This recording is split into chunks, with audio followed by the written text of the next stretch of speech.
Have you ever looked at someone else and wondered why they seem to be better, happier, or more successful than you?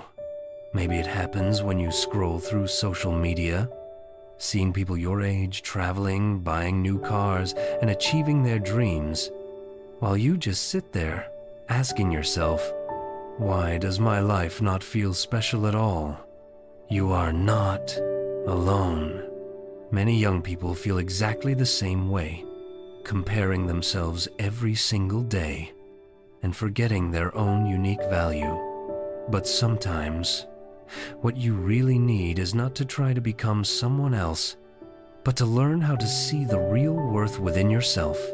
Today's story about a young man named Lucas will help you realize that you do not have to be like anyone else to be special. Lucas was a young man full of dreams. He always studied hard, worked hard, and kept trying a little more each day to build a better life. Yet, the harder he tried, the more he felt that he would never be good enough. Every time he saw a friend getting promoted, or someone posting a picture with their brand new car, Lucas would sigh, feeling like he was being left behind. He started comparing everything: his grades, his job, his looks, even his lifestyle. And little by little, those comparisons began to eat away at his confidence. He no longer felt joy in what he had, only disappointment in who he was. At night, Lucas would lie awake, asking himself, why can I not be as good as them? What did I do wrong? Day after day, he became quieter, more withdrawn, and started to believe that maybe his life would never shine as brightly as others. One afternoon, as he was wandering through the park after work, Lucas happened to meet Mr. Thomas, an elderly man who often sat under an old oak tree reading books. For some reason, Lucas felt the urge to talk to him. Just a few minutes into the conversation, Mr. Thomas noticed that Lucas's eyes were filled with worry rather than hope. He gently asked, "You are tired from trying to become someone else, are you not?" Lucas froze for a moment. That was exactly what he had never dared to say to anyone. Mr. Thomas smiled kindly and said, "If you have some time tomorrow, come back here. I will show you something that might change the way you see yourself." Lucas nodded, not knowing that this meeting would become a turning point in his life. The next morning, Lucas returned to the park as promised. Mr. Thomas smiled and led him along a small path behind the park, which opened up to a quiet forest filled with tall, green trees. He gestured around and asked, "What do you see here?" Lucas looked around. There are tall trees, tiny trees, some with beautiful flowers, and some that look bare and plain.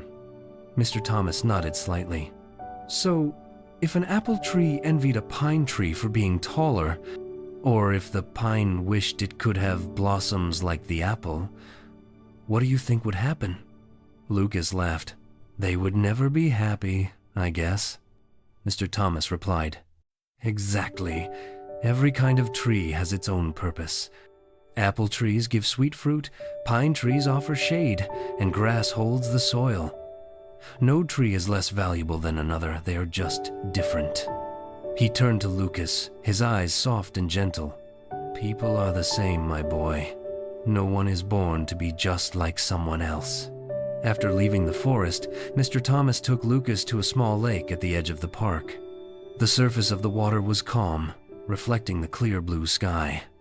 In the water, little fish swam freely, while above them a few birds glided effortlessly through the air. Mr. Thomas asked, "If a fish wished it could fly like a bird, what do you think would happen?" Lucas smiled. "It would never be happy, because it would forget that it was born to swim." Mr. Thomas nodded. "That is right. A fish is born to swim, and a bird is born to fly. If it spends its whole life trying to live like someone else, it will only feel like a failure." He gently placed his hand on Lucas's shoulder and said slowly, "The same goes for you. Do not try to be a copy of anyone.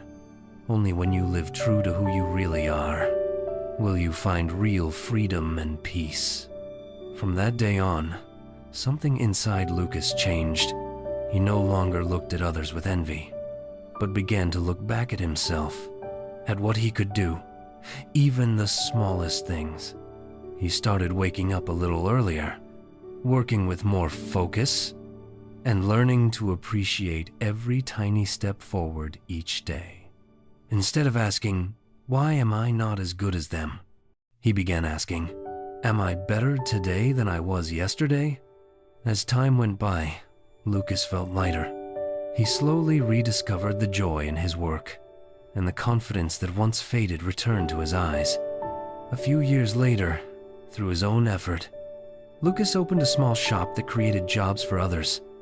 When someone asked him about the secret to his success, he simply smiled and said, "I did not try to become someone else. I just learned how to become the best version of myself." Life is like the sky. The sun and the moon do not shine at the same time, yet both are equally important in their own way. Lucas came to realize that you do not have to defeat anyone. You only have to defeat the version of yourself from yesterday. When you stop looking at other people's lives, you begin to see the beauty in your own journey. No one is born to be a copy. Everyone has their own moment to shine. And when that moment comes, you will understand that every slow step you took today had a purpose. So, do not compare, do not rush. Walk slowly, but walk in the right direction, with your own 2 feet and your own heart. If this story touched you, leave a comment and share what you have learned after listening. Who knows, your words might inspire someone who needs a bit of light right now. And do not forget to subscribe to Journey to Greatness, so you can keep walking with me on this path, where every story is a lesson, and every step is a journey toward your own greatness.